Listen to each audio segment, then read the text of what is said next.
Everything that happens out in the world is designed by somebody, so why not by us?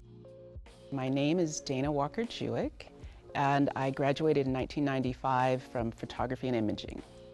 I worked for about 10 years doing architectural photography, and I actually did a little bit of graphic design as well. I've been working at ArtCenter for 26 years. I started as a part-time counselor.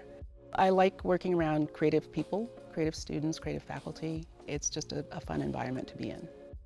When I went to college initially, I was looking at everything from English to linguistics, and ultimately wound up graduating with a degree in public relations and journalism.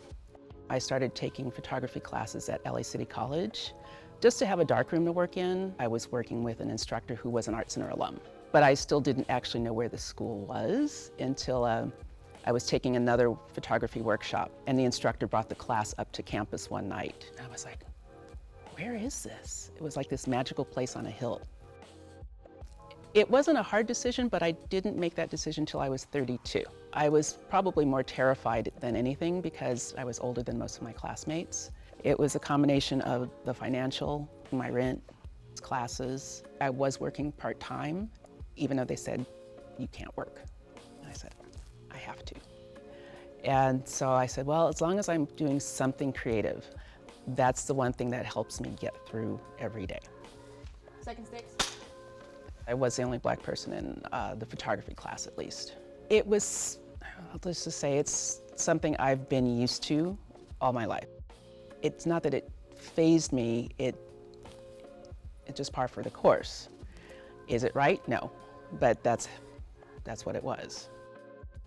I don't think that anything has really changed. There's still too few students of color.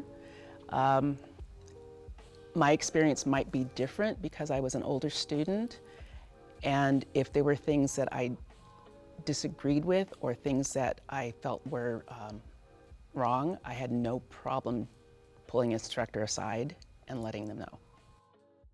In one case, there was an instructor who was cursing out the class because they weren't paying attention.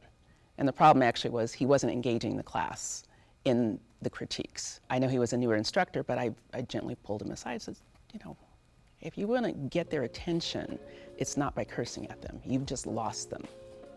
If an instructor said, here's the assignment, don't use her for the assignment because it will throw off your readings. And I said, well, maybe you should use me because students should learn what the challenges are. They should use people of different skin colors so that they know what they're doing. If I was right out of high school, there's no way I would challenge an instructor. We have programs for kids, teens, and adults. We've been making efforts to try to increase the number of students of color. My father's an artist and was a professor of art, and so I've grown up knowing that I could make a career in this field, and I want others to know that this is possible.